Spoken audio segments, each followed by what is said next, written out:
muy buenas, pero buenísimas noches. Queridos amigos, les saludo con todo el cariño de siempre.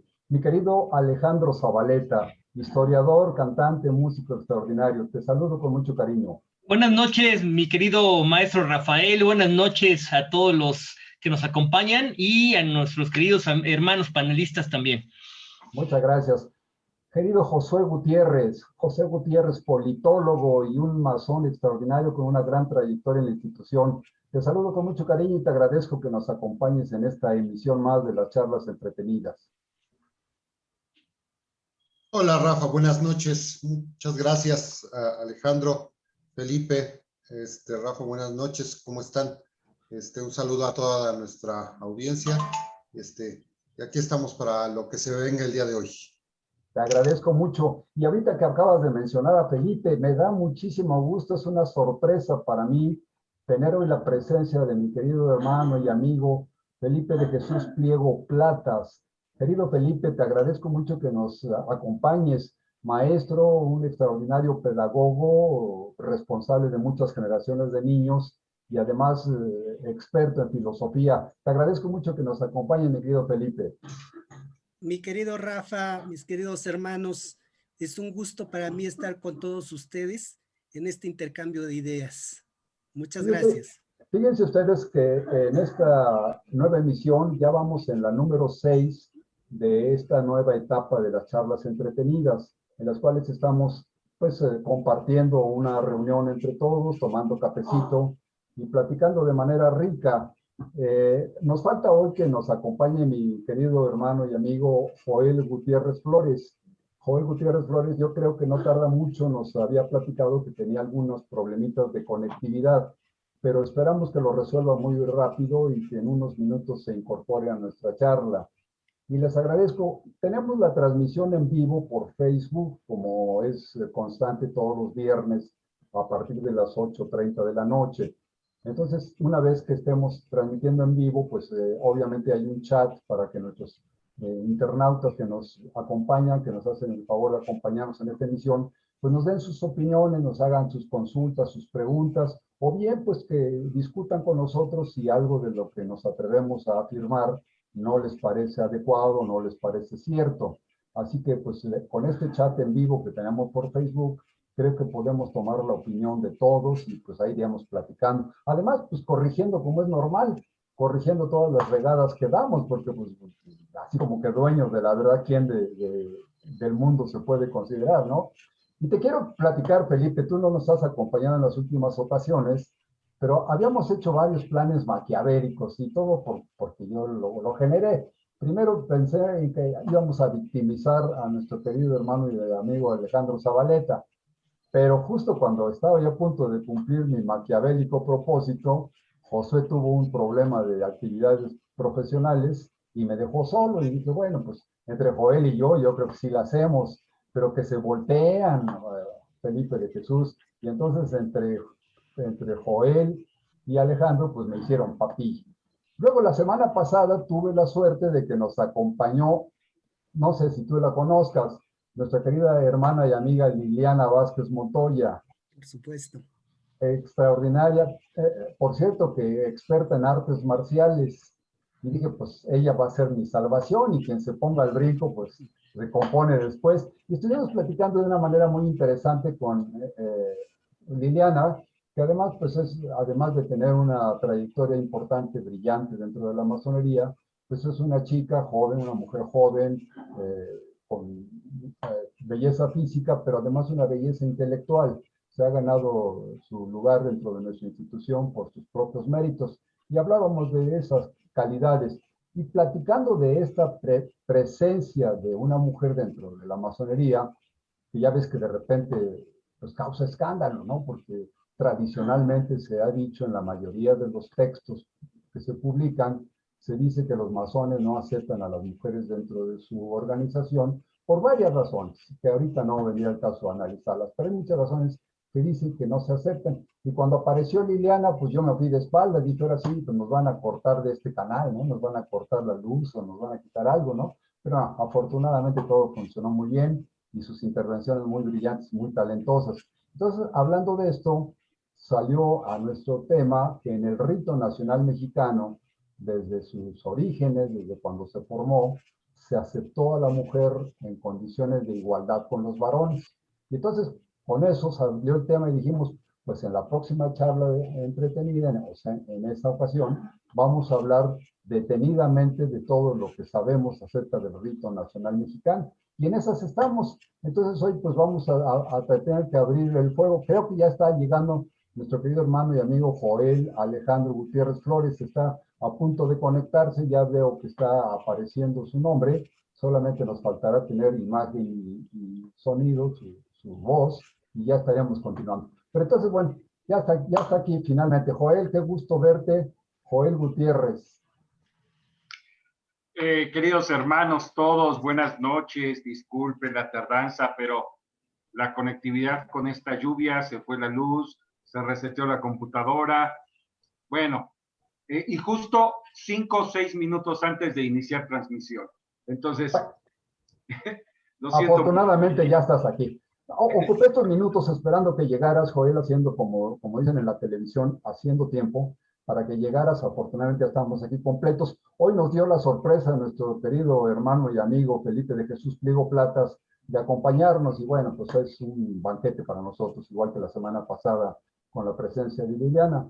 Pero estaba yo platicándoles, aproveché para hacer un pequeño preámbulo y explicar cómo fue que nos embarcamos en la aventura de hablar en esta ocasión del rito nacional mexicano. Entonces tenemos como tema de nuestra charla, que espero no llegue a discusión, sino simplemente una charla de cuates, hablar del rito nacional mexicano. Entonces, ¿quién empieza? ¿Quién abre fuego en esta ocasión sobre el rito nacional mexicano? ¿Qué es eso de rito nacional mexicano? Querido hermano, Rafa, yo creo que nuestro hermano Zabaleta tendría que empezar esto. Digo, yo ya lo mando como al toro sin, al ruedo completamente, ¿no? Aplauso su decisión hasta que encontré a alguien que se puso al frente de Alejandro Zabaleta. Sí, sí, Alejandro. yo vi a Alejandro Zabaleta que alzó la mano y que dijo, yo me aviento Yo. Alejandro Además, Zabaleta. que no empiece como nuestro ilustre y poderoso hermano José María Mateos. Había masonería antes de la independencia, allá por la calle de las ratas. No, esa ya está muy cantada. Eso ya está puesto. Eso ya está puesto. Bien. Lo que sí tengo que decir, así como para abrir, lo que tengo que decir es que efectivamente ya está muy cantado que ya había masonería antes de la independencia, y era una masonería muy activa, una masonería que aglutinaba a los grupos de poder, porque las ideas independentistas, las ideas de autonomía, yo les llamaría, antes de ideas independentistas, les diría ideas de autonomía, existían desde mediados del siglo XVIII. Esta idea de que nosotros, los americanos, somos quienes debemos gobernarnos, debemos, reconociendo la autoridad del rey, reconociendo la autoridad de la corona, no rompiendo estos lazos que nos unen con la madre patria, con la metrópoli, pero tenemos que ser nosotros, hombres libres, de buenas costumbres, de una riqueza probada, de conocimiento válido y además mucho más aplicable que aquel que tienen quienes vienen y no conocen el territorio y no conocen las circunstancias. Tenemos derecho a gobernarnos. Ahí está el trabajo ya de las logias masónicas, de diferentes ritos, sobre todo aquí en Nueva España, en la última parte del siglo XVIII, de rito escocés, que ya hablamos la vez pasada. Bien, entonces las logias masónicas son el punto de reunión para plantear las ideas. Cuando surge el movimiento de independencia, que originalmente surge como un movimiento autonomista, Hidalgo no estaba pensando en independizarse, estaba pensando en una autonomía. Por eso la versión más aceptada de el grito de Dolores es «Viva Fernando VII, muere el mal gobierno», refiriéndose a Fernando VII como el rey legítimo de España, que en ese momento estaba capturado en Bayona por las fuerzas francesas de Napoleón Bonaparte, y que puso a su hermano José Bonaparte a gobernar España. Ese era el mal gobierno. Pepe Botella. Es Pepe Botella. Bien. Pepe Botella. Exactamente. Y entonces hay que entenderlo de la siguiente manera. Al pueblo en general, que a veces no sabe mucho de política, ni sabe mucho de esto, pero sabe de necesidades, pero sabe de carencias, no le hizo mucho ruido el escuchar viva Fernando VII, no entendieron a qué se refería. Pero cuando Hidalgo, también dicen los historiadores, que gritó y vamos por acoger gachupines, ellos inmediatamente les hizo clic y dijeron, sí, los gachupines, que son los españoles peninsulares, que son los que nos tienen trabajando en estas malas condiciones, son los culpables de esta crisis, porque hay que hablar que había una crisis de productividad importante en el reino de la Nueva España en ese momento, y esa fue la gota que derramó el vaso para la independencia. Pues así surgió el movimiento. Al primero que se le ocurre hablar de una independencia como separación total de España y los reinos americanos es a José María Morelos y Pavón, ¿no? Y así se va dando todo digamos, proceso de nacimiento de una nueva nación, de un nuevo país. Cuando México nace, lo primero que hay que hacer es ponerse de acuerdo en Oye, cómo Alejandro, nos vamos a organizar, ¿no? Alex, Joel, adelante. una pregunta, discúlpame, tú que eres historiador y te la sabes de todas. A ver, el cura Hidalgo era un sacerdote, ¿no? claro. Y estás diciendo que era masón, ¿no? Y luego, José María Morelos y Pavón era un sacerdote, ¿estamos de acuerdo? Así es. ¿Estás diciendo que también era masón? Probablemente sí. Probablemente sí. Y justamente José María Morelos tiene una carta bellísima donde dice explícitamente que no haya desigualdad, todos los hombres son iguales y lo único que puede distinguirlos son el vicio o la virtud. Así es. Palabras netamente masónicas, ¿no? Así es. Palabras. Tienes toda la razón. Fíjate, no tenemos, digamos, un documento que te pueda yo enseñar y decir, aquí dice que era masón, porque además hay que saber que no anda uno diciendo por la vida que uno es masón, porque también hay persecución. Ahorita a lo mejor no, ¿verdad? Yo ahorita puedo salir en redes sociales diciendo soy masón, en este programa que se llama Charlas Entretenidas, pero en un momento de persecución es difícil decirlo. ¿En qué se nota que un personaje es o no masón? En el discurso, en la actitud. Entonces, cuando se habla de vicio y virtud, prácticamente no hay duda. Entonces, por eso es que decimos que José María Morelos era masón. Yo creo que a lo que va tu pregunta es, ¿cómo si era sacerdote, no? ¿Cómo? Bueno, es que ahí es donde se nota. Ahí es donde podemos demostrar lo que hemos dicho a lo largo de varias charlas entretenidas. La masonería es para todo el que quiere y todo aquel que demuestra ser un hombre libre y de buenas costumbres. No importa si eres católico, si eres adventista, si eres yogi, si eres budista, no importa. Lo que importa es los principios que enarbola la masonería y que son, como lo hemos dicho también, universales. Tal cual, ¿no? Entonces, bueno, pues ahí es donde va esta historia de la masonería. Las logias se convierten en lo que serían los semilleros de ideas, de ideologías. Cuando surge el país, hay que ponerse de acuerdo cómo nos vamos a gobernar. Lo que se conocía en México, en el reino, digamos, de México, ahora ya nación mexicana, era la monarquía. Y entonces la primera idea que se tiene acerca de cómo nos vamos a gobernar es el imperio mexicano. De hecho, el acta de independencia dice, acta de independencia del imperio mexicano. Y el primer emperador es Agustín de Iturbide, porque es el héroe de la consumación. Pero cabe afirmar que se intentó en este río revuelto enviar misivas y se intentó convencer a Fernando VII o a alguien de la familia Borbón a que viniera a gobernarnos.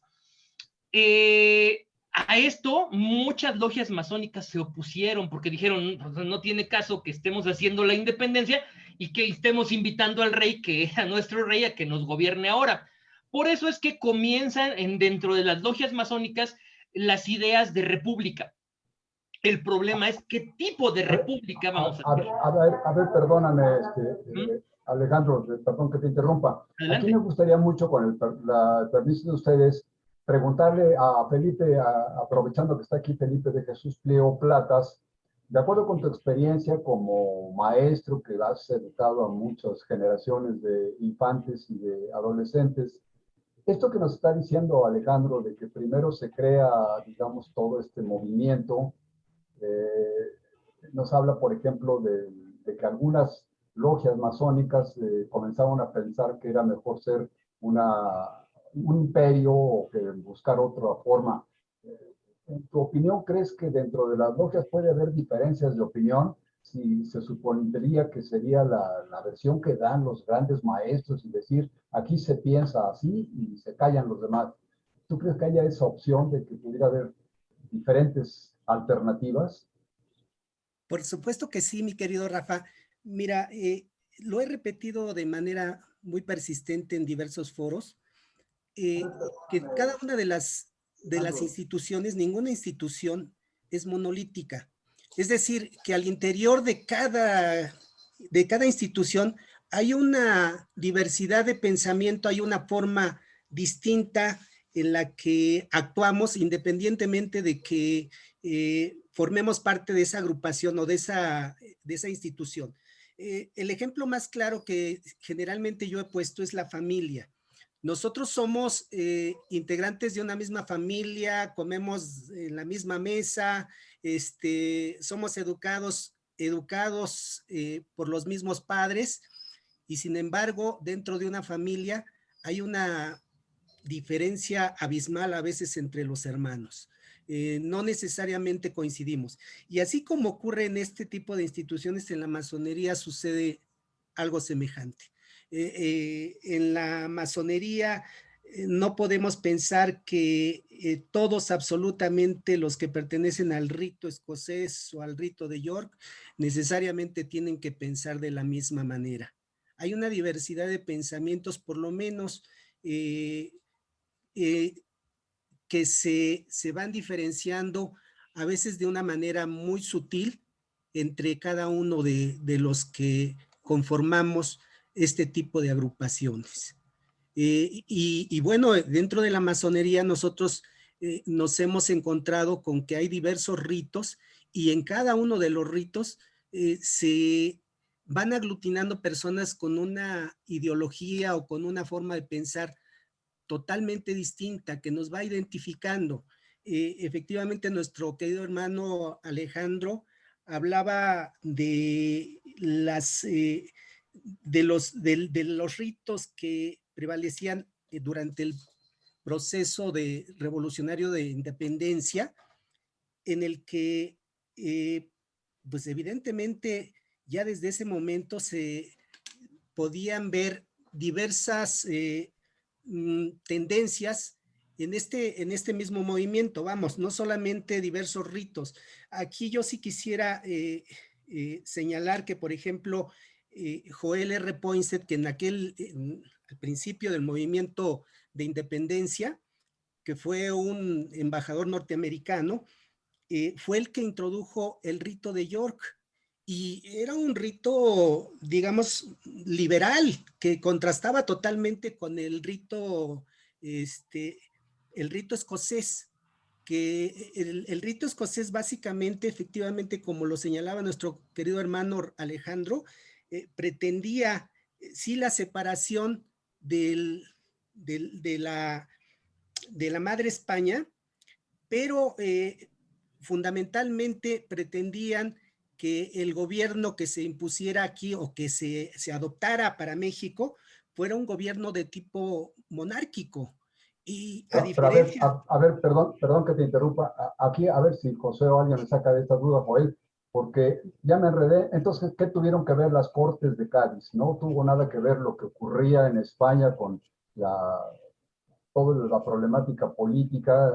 Justamente las Cortes de Cádiz, estamos hablando de 1813, no tuvo nada que ver con toda esta efervescencia política y masónica de la Nueva España. Por supuesto que sí, claro que lo tuvo. Lo que pasa es que las Cortes de Cádiz lo que hacen es reunirse como una representación popular para, primero, desconocer al rey usurpador impuesto por Francia, ¿no? Segundo, para guardarle su lugar al rey Fernando VII. Y tercero, y algo muy importante que después hasta el propio ni Fernando VII se lo esperaba, crearon la Constitución de Cádiz. Y la Constitución de Cádiz era liberal. Y era una constitución en donde se establecía que la forma de gobierno para España en ese momento tendría que ser la monarquía, sí, pero constitucional. Y Fernando VII y su padre, Carlos IV, eran monarcas absolutos. No aceptaban, no estaban acostumbrados a que hubiera una representación popular, un parlamento, un congreso, una corte, que les dijera lo que tenían que hacer, o que hubiera una ley máxima, una constitución que estableciera las reglas. Cuando Fernando VII regresa después de haber vencido, la Revolución Española vence a los franceses en 1815, cuando Fernando VII regresa, las Cortes le entregan la Constitución. Su Majestad, bienvenido. Nos va usted a seguir gobernando, pero con esta Constitución. Con este papel. Ajá. Y entonces... Es interesantísimo. Sí, pero claro. ahora, a ver, aquí estaban mencionando ahorita Felipe de Jesús y aquí es donde les pido auxilio.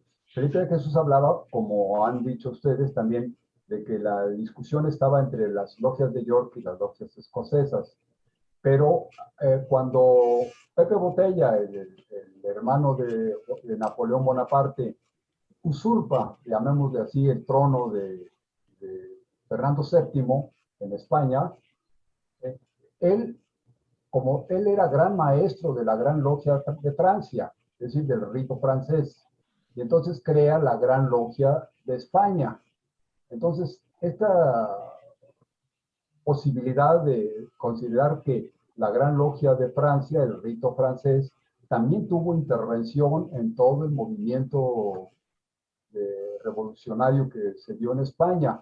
Yo siento como que deberíamos entender o por lo menos encontrar algún hilito que nos dijera que también las logias francesas tuvieron alguna intervención en la gestación de la República Mexicana, pero a lo mejor no, hasta ahorita no he encontrado a nadie que lo mencione.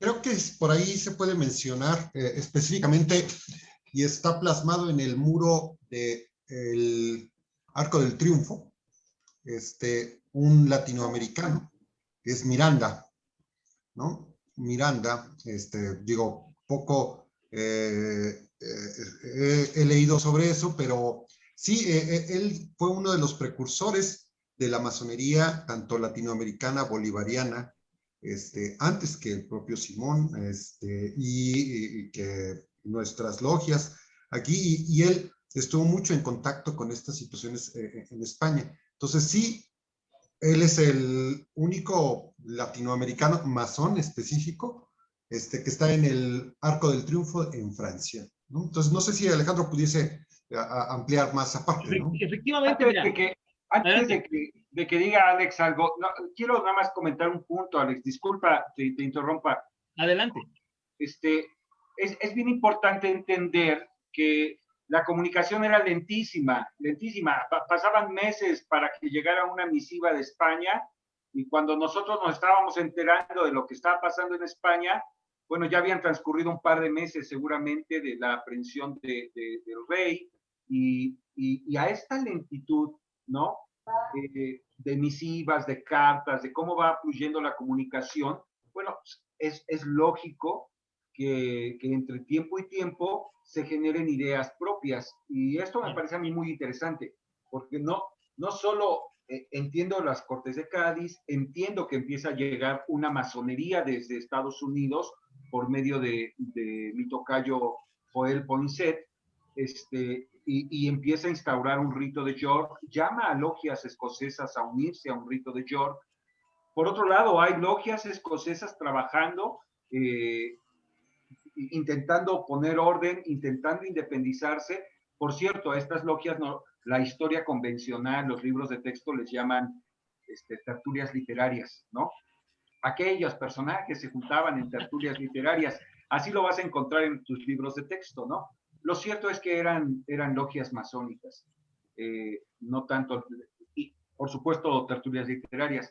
Pero ante esta comunicación tan lenta, se genera muchos movimientos y mucho devenir de pensamientos. Y claro, en Latinoamérica llega muy fuerte el rito francés, desde el sur a México, en México el rito escocés muy fuertemente desde los peninsulares, y por los ejércitos, por el ejército más que nada, logias que venían formándose en los ejércitos escocesas, y por Estados Unidos el rito de York. Entonces, aquí había ciertamente muchas ideas, muchos intentos de entender cómo estaba funcionando la política. Adelante, Alex, disculpa que te... A ver, antes de Alex, porque él es experto en historia y pues me barre por completo, porque yo no tengo conocimiento de esto. Pero entonces yo estoy entendiendo, a ver, aquí sí la pregunta es para todos.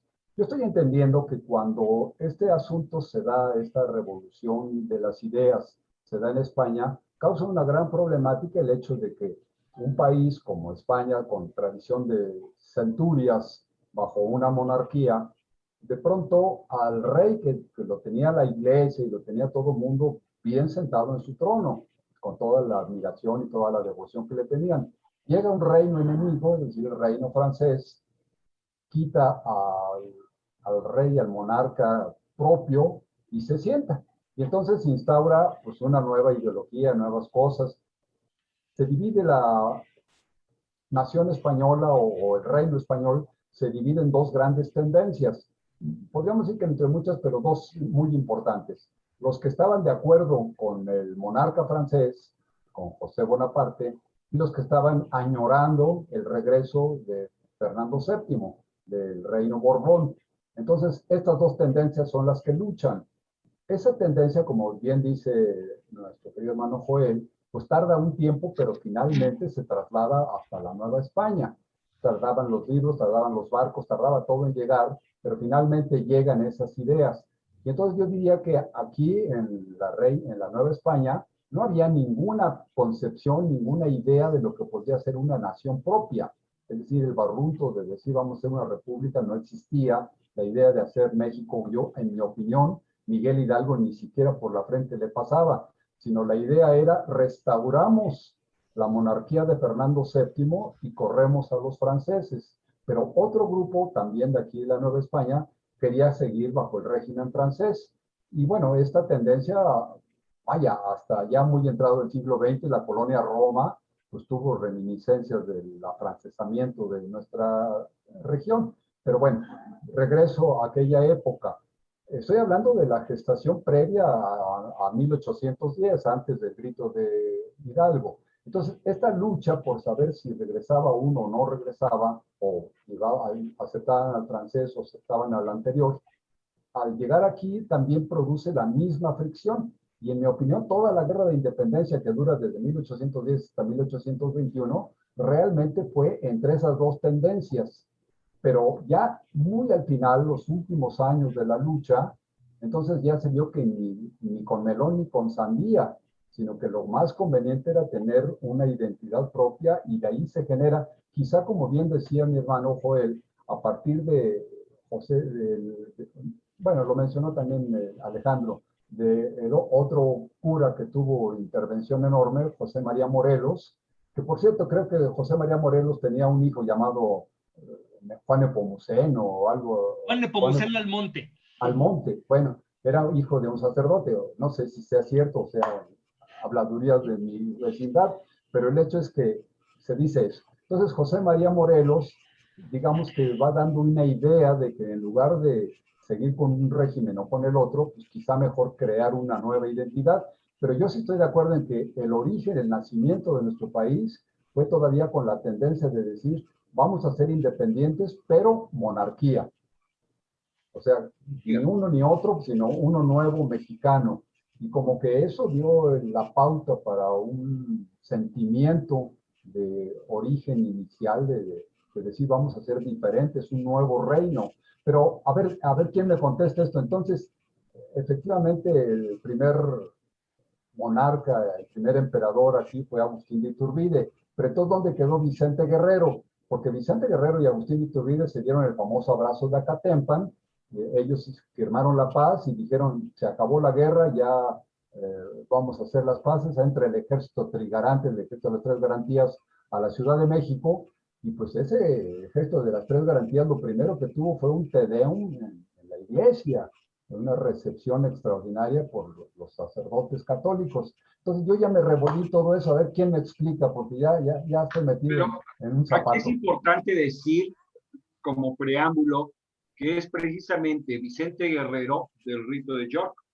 Es un masón que está comprobado, se sabe que era del Rito de York, y él pacta en un abrazo netamente también masónico con el ejército de los peninsulares, porque ya estaba muy cansado.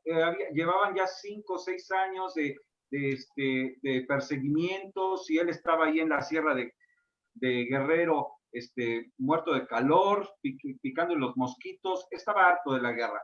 Y él dice, vamos a negociar, negociemos la paz, 0 guerra, y vamos a ver cómo funcionan las cosas. Cero guerra, ya acabamos, vamos a gestar la paz, nos damos un abrazo y nos ponemos de acuerdo. Y ahí entra lo que o Felipe o Alejandro puedan decirnos, que debe ser maravilloso. Ahí hay un asunto más. De todo esto que han afirmado, hay un asunto más que tiene que ver con lo que Rafa dijo hace rato de la Constitución de Cádiz, que mencionó qué onda con Cádiz aquí. Bueno, yo había dicho hace rato que cuando regresa Fernando VII le dicen, aquí está, bienvenido, su majestad, pero usted ahora nos va a gobernar con la Constitución. Y Fernando VII dice, no, a mí su Constitución no me importa, yo voy a gobernar como yo quiera. Y entonces los mismos liberales españoles que le guardaron su lugar y que pelearon contra los franceses, comenzaron a pelear en su contra. ¿Por qué? Porque ahí lo que importaba no era propiamente el personaje, sino el principio de libertad, el principio político netamente masónico de libertad, igualdad, fraternidad, que viene de la Revolución Francesa. Y entonces, esta lucha dura mucho tiempo, al mismo tiempo que aquí en América está la guerra de independencia y matan a Morelos, y después la guerra cae en una especie como de letargo muy largo. Esto que mencionabas, Joel, en donde ya todo el mundo estaba cansado. El virrey Venegas llega un momento en que dice, ¿saben qué? Ya, indulto, el que se rinda ahorita no le hacemos nada, y se rinden muchos. No, como que parecía no tener rumbo ya la lucha. El único que queda en pie de lucha es, 1, Vicente Guerrero; 2, Pedro Moreno en Guadalajara, y lo matan rápidamente; y 3, algo importantísimo que voy a ligar ahorita con lo que dijo Josué de Miranda, que es un liberal español que tiene que escapar de España, irse a refugiar, justamente porque la lucha también está allá en España, irse a refugiar a Inglaterra y de ahí venir a luchar a México. Estoy hablando de Javier Mina. Pero los van acabando rápido. ¿Qué sucede? Aquí en México están a punto de acabar con Guerrero cuando en España sucede algo importantísimo. Los liberales vencen a Fernando VII y le dan el ultimátum. O gobierna como le decimos con la Constitución, o no gobierna, ¿no?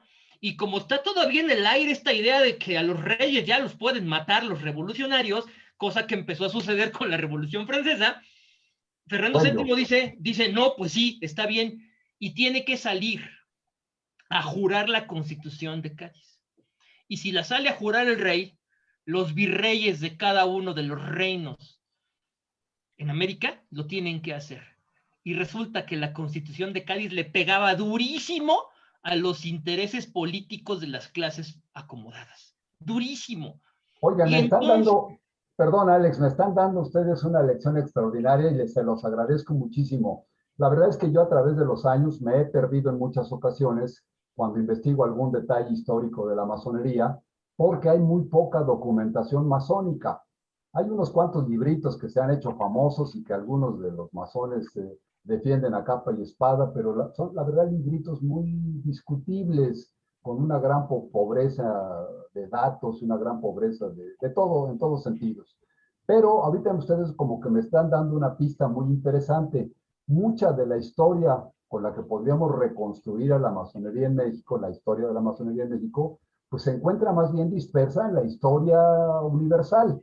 Es decir, no precisamente buscaríamos, si alguien se interesa en conocer qué ocurrió con la masonería del siglo XVIII, XIX, del XX, pues quizás si busca en las fuentes masónicas se va a encontrar con una decepción, porque hay poca documentación. Creo que se debe un poquito a ese excesivo celo masónico por guardar secreto, ¿no? En alguna época, como bien decían ustedes, se justificaba por las persecuciones, pero cada vez en la época moderna pues ha sido menos notable este problema. Sin embargo, en los libros de la historia, en los periódicos, en las revistas de circulación universal, yo creo que ahí se encuentran muchos datos, nada más que por lo que ustedes están diciendo, creo que se requiere tener una percepción muy especial para leer entre líneas y para ir encontrando los datos que nos pudieran reflejar. ¿Tú qué opinas en este sentido, Felipe, Josué? Los cuatro, ¿qué opinan de esto que estoy diciendo? Quizás sea un atrevimiento de mi parte. No, no, excelente.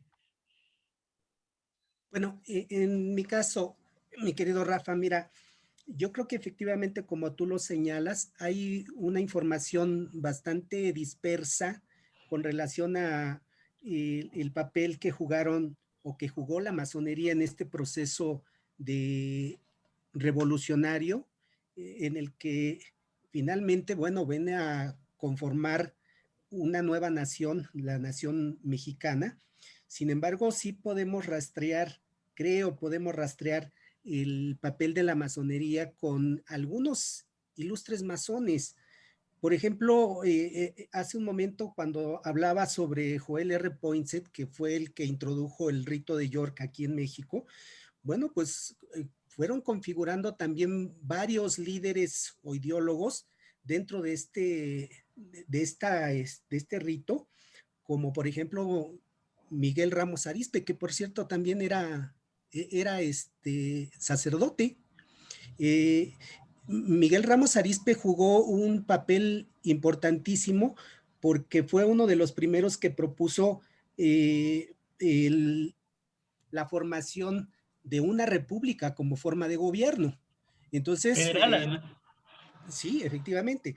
Entonces, así como estaba Miguel Ramos Arizpe, estaban ideólogos también del rito escocés como Fray Servando Teresa de Mier, que también, por cierto, también era sacerdote, y varios, Lucas Alamán, que fueron distinguidos miembros de la logia del rito escocés, pero también del otro lado, del rito de York, gente muy distinguida, a través de las cuales se puede ir rastreando el papel de la masonería dentro de todo este proceso revolucionario.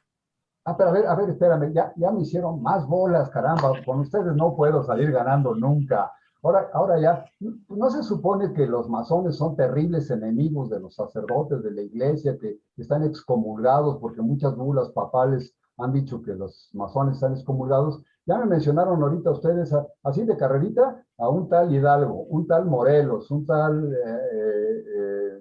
Serván Teresa de Mier, un tal Ramos Arizpe. a Ramos Arizpe. Ya me están llenando de curas, ¿no? Entonces, ¿dónde está la lucha? Yo quisiera agregar ahí, es algo que decía hace rato, Joel, decía, en el Arco del Triunfo está el nombre de Miranda. Bueno, lo que pasa es que antes de que comiencen los procesos independentistas en América, existe en Inglaterra una logia, y de esto hay documentación, que se llama Logia Lautaro, o de los Caballeros Racionales. En esa Logia Lautaro estaban en algún momento determinado reunidos Francisco de Miranda, Simón Bolívar, Bernardo O'Higgins, Servando Teresa de Mier, que andaba escapándose por Europa, y el propio Javier Mina. Es en esa Logia Lautaro donde Servando Teresa de Mier convence a Javier Mina de venir a luchar a México.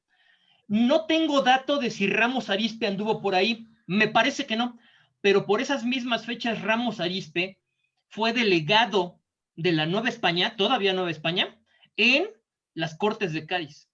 Entonces andaba por allá. Entonces es muy probable que si no anduvo propiamente en la Logia Lautaro, sí hubo un contacto con hermanos masones y hubo un plan de acción. Porque, digo, suena como muy, mucha casualidad que después de que todos esos estuvieron reunidos en la logia de caballeros racionales y juraron, y está el juramento por escrito, de luchar por la libertad de sus naciones, lo que ellos ya consideraban naciones, después viene una cascada de revoluciones en América, empezando por la revolución de independencia de la Nueva España, y que corre al mismo tiempo que la revolución de independencia de la Nueva Granada, que corre al mismo tiempo que la del virreinato del Perú, de la Capitanía General de Chile, o sea, todo Oye, esto. Alejandro, ¿te compartirías conmigo en esta supuesta teoría o que mucho de esa parte que fue orquestada por la propia masonería inglesa, pero no tanto como inglesa de poder, ¿no? De configurar ciertas situaciones, y ahí es donde empezamos a ver que el nuevo orden mundial y que nos acusan, ¿no? Pero en cierta forma también hay unas teorías por ahí que estas situaciones conspiracionistas se generaron en la misma Inglaterra, ¿no? Y en las logias inglesas, y con personas inglesas de la parte monárquica, ¿no? No lo sé. Infiltrados en las logias latinoamericanas. Completamente, ¿no? Y que fueron adiestrados por ingleses, ¿no? Y digo, Bueno, yo no tengo de cierto. Perdonen, me quiero dirigir un poquito a quienes nos están viendo en las redes sociales. Ojalá que estas charlas entretenidas que tenemos todos los viernes a las 8:30 de la noche, que se transmiten en vivo por Facebook y un poquito después las subimos a YouTube, estas charlas entretenidas probablemente pudieran ser como un faro o como un aparador donde diéramos nuestras ideas. Y quizá algunas de estas ideas pues son de nosotros, los 5 que estamos reunidos hoy, pero quizá no sean la expresión de la mayoría de los masones en nuestro país y menos en el mundo. Entonces, estos que están hablando ahorita mencionaron a Francia, Inglaterra, a todo Sudamérica, Chile, Argentina, Uruguay, las logias lautarinas que hasta la fecha tienen un gran significado masónico en el sur de nuestro continente. Y con todas estas expresiones que hemos dado, me preocupa mucho si estamos diciendo cosas que pudieran ser mentira. Por ejemplo, lo de las bulas papales de excomunión. No será mentira si estamos viendo que hay tantos curas metidos en la institución masónica. A lo mejor una de las dos puede ser mentira. O es mentira que hayan sido masones estos curas, o es mentira que los papas nos combatan y que hasta la fecha haya bulas papales. Pero por otro lado, si ustedes recuerdan, hay un libro de esos que han tenido una gran difusión como de moda. Hay un libro que dice que hubo una logia masónica en el Vaticano que estuvo inmiscuida en problemas del Banco Vaticano, la P-2, que era una logia masónica dentro del Vaticano. ¿Qué habrá de cierto en todo esto que nos pudiera transportar más o menos a los orígenes del rito nacional mexicano y justificar por qué el rito nacional mexicano finalmente ha encontrado oposición tanto de los escoceses como de los yorquinos, como de los franceses y como del Vaticano? Entonces, como que el rito nacional mexicano ha tenido que luchar por su sobrevivencia. ¿Ustedes qué opinan? ¿Quién de ustedes quiere entrarle al comentario? Un comentario, Rafa, que yo solamente quisiera hacer ante nuestro público es: ¿qué tan complejo puede llegar a ser explicar al rito nacional mexicano como un rito masónico, que nos tenemos que meter en la historia de México, mundial, donde hay un entramado de situaciones con otras logias, con otros ritos, con otros personajes, que es muy complejo simplemente agarrar y decir, bueno, el rito nacional mexicano nació en la calle de las ratas, ¿no? Y como bien lo comentaba al principio, ¿no? Entonces, sí, aún siendo historiador, Alejandro, Felipe, digo que tiene una amplia conocimiento sobre el rito y sobre masonería y diversas cosas, no se podría explicar sobre la parte económica, ¿no? Ni la parte política. Entonces, es muy compleja agarrar y decir, bueno, nació así. Hemos empezado a desenmarañar un poco esta parte de las logias que nos dieron como origen al rito nacional mexicano. Digo, fácilmente podríamos decir, sí, nació en la calle de las ratas, pero ¿cómo? ¿Por qué? ¿Para qué? Mucho nos puede aclarar entre Alejandro, entre Felipe o él, pero solamente dejaría el comentario. Es complejo y apenas estamos desmenuzando bastante esta parte, ¿no? Así es, Luego, pues, sí. por favor. No, adelante, adelante, Alex. Bueno, lo que pasa es que también parte de lo que sucede en la historia es resultado de las circunstancias, ¿no? Hace rato yo me quedé en que la independencia se logra básicamente porque en España se jura la Constitución de Cádiz y aquí a los poderosos, los peninsulares que viven aquí, no les conviene eso. Y son justamente los peninsulares quienes hacen una segunda conspiración. O sea, la gente de poder aquí en la Nueva España, estoy hablando de la iglesia y estoy hablando de los altos mandos del ejército.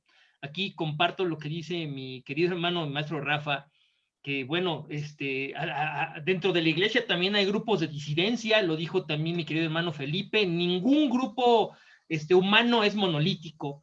Entonces, no es lo mismo las altas jerarquías que los del ejército que los soldados de a pie, o las altas jerarquías de la iglesia que los curas de a pie, los que están en contacto con la necesidad de la gente de a pie, la gente común y corriente.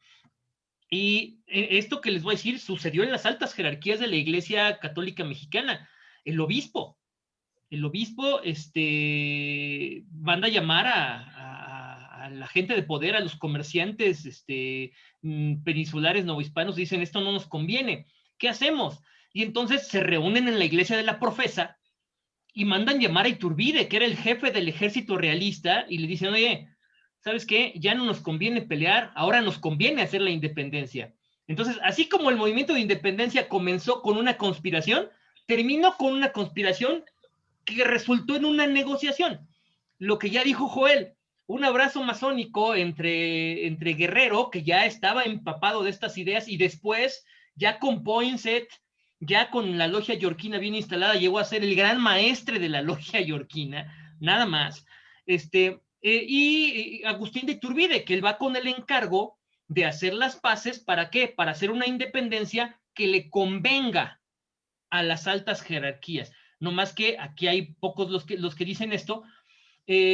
Iturbide tiene un gran mérito. Cuando en lugar de darles el poder a las altas jerarquías, lo toma y lo hace popular. Hasta en la medida de lo posible, porque lo que él propone, pues es una monarquía, ¿verdad? Es lo que ya dijo aquí mi querido maestro Rafa, ¿no? Lo primero que se les ocurre es vamos a hacer un imperio. ¿Y un imperio cómo? Pues vamos a ver si alguien quiere venir a gobernarnos, alguien que tenga, digamos, una cuna regia. Experiencia. No, y además cuna regia, porque se decía, se creía todavía que un rey no podía ser nada más porque sí, un rey tenía que nacer en una familia de reyes. Por eso es que se invita a alguien de la familia Borbón. Pero cuando se dan cuenta que los españoles ya se están organizando con la Santa Alianza para venir y reconquistar, les entra la urgencia y nombran a Iturbide emperador.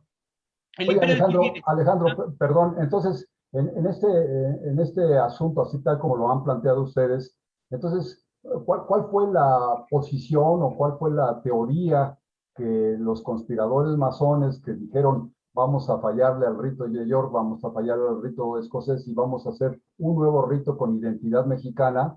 ¿Cuál fue la ideología dominante en ellos o cuál fue la motivación inicial? ¿Qué les provocó hacer esto que después les acarreó una serie de acusaciones terribles y acusaciones que hasta hoy, en el año 2021, pues todavía hay algunos conocidos míos, gente a quien estimo mucho en lo personal, pero que desde el punto de vista masónico dicen que ustedes son irregulares y desconocidos? Dios.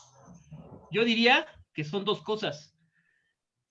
Una, la más importante, la circunstancia, una circunstancia que era inaguantable ya, y dos, el sentido común. El rito nacional mexicano nace del sentido común de un grupo de masones del rito escocés y del rito de York, que de repente se dan cuenta que no se pueden seguir peleando porque están peleándose entre hermanos. Primera, entre hermanos masones. Y segunda, entre hermanos mexicanos. O sea, nacidos en México y que tienen el compromiso de construir, como tenemos el compromiso todos los masones, de construir una nación sobre bases firmes. Sucedió que las logias se polarizaron. La logia de York se polarizó hacia la República al estilo Estados Unidos. No en vano la fundó Joel Poinsett. O sea, tenemos que ser como Estados Unidos, decía, ¿no? Y las logias escocesas, cuando fracasó la monarquía y ya no tuvieron argumentos para sostenerla, dijeron, no, entonces tenemos que ser una república centralista, es decir, con el poder centralizado como si fuera monarquía, ¿no? Pero con base en una república, como las repúblicas que se estaban construyendo en Centro y Sudamérica, porque así se construyeron las primeras repúblicas allá. A ver, me está dando esta idea. A ver, Felipe, a ver, Josué, Joel, Alejandro, pues Alejandro ya me dio toda una lección, pero me inquieta mucho. Entonces, habíamos quedado hace unos minutos que la lucha era entre los que querían continuar con el poder Borbón y los que querían el poder bonapartista, o sea, Francia y España, ¿no? Y esto se traduce aquí, y la lucha dura pues 11 años y 11 días, desde el 16 o 15 de septiembre de 1810 hasta el 21 de septiembre de 1821. Entonces, cuando esto ocurre finalmente, a mí me da la impresión de que tanto los yorquinos como los escoceses, que defendían una y otra de las causas, de pronto voltearon a ver sus manos y dijeron, están vacías, ni ganamos ni perdimos, como dijera el clásico presidente de México, ni ganamos ni perdimos, sino todo lo contrario. Entonces, ni somos franceses, ni somos españoles, ni ganaron los yorquinos, ni ganaron los escoceses, ni tampoco perdimos. Entonces, al no perder nadie, pues no tengo a quién humillar. Y si tampoco siento que gané, pues entonces no tengo ningún valor. Y esto probablemente generó una sensación de vacío, de decir, pues me voy en banda porque ahora no tengo por qué luchar. Entonces, ya nació un nuevo país, se está haciendo una constitución, estamos hablando entre 821 y 1824, esos 3 años o un poquito menos o poquito más, ese tiempo, pues fue una gestación de los documentos que le daban origen legal a la nueva nación, a México. Y cuando nace finalmente en 1824, ya con su preciosa acta de nacimiento, que es la Constitución, ya existe ahora sí México. Ahora ya no le podemos rendir pleitesía ni a un rito ni al otro, pero ninguno tampoco se puede considerar fracasado, entonces, o perdedor. Entonces yo creo que fue una idea brillantísima, una idea genial, haber dicho, si nuestra nación se independizó de las otras naciones del mundo, si en sus papeles, en sus documentos dice que es libre y soberana con respecto a cualquier otro país de la tierra, pues debemos pensar los masones, que somos liberales por antonomasia, debemos pensar en que no tenemos razón de rendirle homenaje ni a las logias de Inglaterra, ni a las de Francia, ni a las de España, ni a las de Estados Unidos. Si alguien quiere sentirse masón dentro del territorio nacional, pues tiene que estar controlado, tiene que estar sujeto a las leyes mexicanas. Y en ese caso creo que me parecía así casi natural la creación de un rito nacional mexicano, que no tuviera supeditación, no tuviera necesidad de pedir cartas patentes, ni reconocimiento, ni de hincar la rodilla frente a ninguna otra logia del mundo. Yo lo estoy entendiendo así. ¿Algunos de ustedes me saca de dudas? Felipe se le apagó su video, pero aquí estamos presentes. Yo creo que es muy importante entenderlo así. El rito nacional mexicano nace precisamente de todo el desbarajuste que se había armado en poco menos de 10, 15 años de gobiernos. Habíamos pasado por una república, por un imperio, por una república federalista, por un intento de monarquía, etcétera. Varios intentos de gobierno. Y sí, empieza a haber una polarización tan grande entre... entendamos también una cosa, en la Cámara de Diputados, ¿quiénes eran los diputados o quiénes querían hacer la política? ¿Quiénes estaban ahí?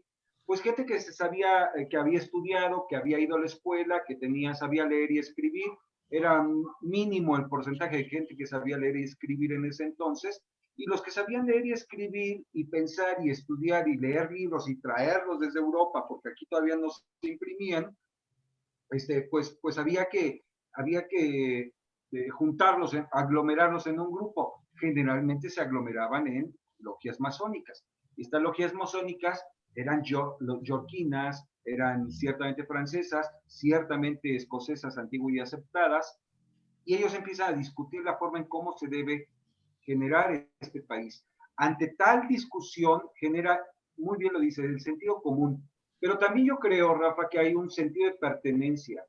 Yo creo que ya se empieza, porque no había nación, independiente y todo, ¿qué nación tienes si estás desconectado del mundo? Si los dos, ¿cómo se llama? Los dos océanos que tienes, por un lado el Golfo de México, desligado totalmente, o sea, no tienes un puerto real hecho que venga y traiga, no, no lo hay. En el Pacífico igual, o sea, estamos incomunicados del mundo. Hacia el norte es un desierto, hacia abajo una selva inhóspita. Para entrar a México hay que subir una cordillera tremenda y luego bajar. O sea, realmente, ¿qué sentido de pertenencia y de nación tienen los mexicanos en ese momento? No la hay, no, no hay. Cuando empiezan a decir, seremos mexicanos, somos mexicanos, no estamos gobernando de esta manera o de esta otra, empieza a generarse ese sentido de pertenencia. Y es cuando se genera este rito, el rito nacional mexicano, que por mucho tiempo tuvo la batuta en la política nacional, que genera la verdadera pertenencia. Y algo bien importante es que una de sus constituciones dice, nos llamaremos mexicanos, o sea, los masones se llamarán a sí mismos hermanos mexicanos. Y eso me parece muy interesante porque empieza a generar un sentido de pertenencia que el país no tenía. No le habíamos Oye, ganado a nadie. Preciosa forma de exponerlo, yo se los agradezco. ¿Qué creen que quizá por mis intervenciones y mis preguntas, ya hice que se fuera el tiempo y se nos está acabando? Tenemos normalmente, ¿se acuerdan ustedes? Estamos planteando que todos los viernes a las 8:30 tenemos nuestras charlas entretenidas que publicamos por Facebook en vivo y además después las subimos a YouTube, pero de 8:30 a 9:30 y estamos prácticamente llegando a las 9:30. Por supuesto que aquí nos podemos quedar cuantas horas queramos porque somos libres e independientes. Afortunadamente este medio nos lo permite, pero nos hemos puesto como norma, como límite las 9:30 de la noche. Y pues yo desperdicié la oportunidad de contar con ustedes, de platicar todo lo que deberíamos haber platicado, pero creo que fue muy interesante plantear cómo fue el origen del rito nacional mexicano. Y mencionaba Joel hace un momentito que algo así como de la batuta, es decir, qué ocurrió durante todo el siglo XIX.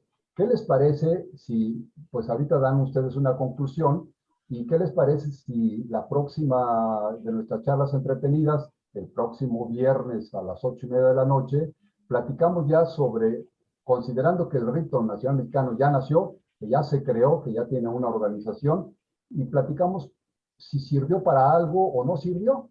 Y si sirve sirviendo para algo o de plano es un rito irregular, como dicen algunos, que tiene la locura, además, para colmo, la locura de aceptar mujeres en sus filas. ¿Qué opinan ustedes? Dice Ruth Pérez que ya se estaba poniendo bueno. Sí, es cierto, Ruth querida, un saludo con mucho cariño para Ruth. ¿Qué opinas, Felipe de Jesús?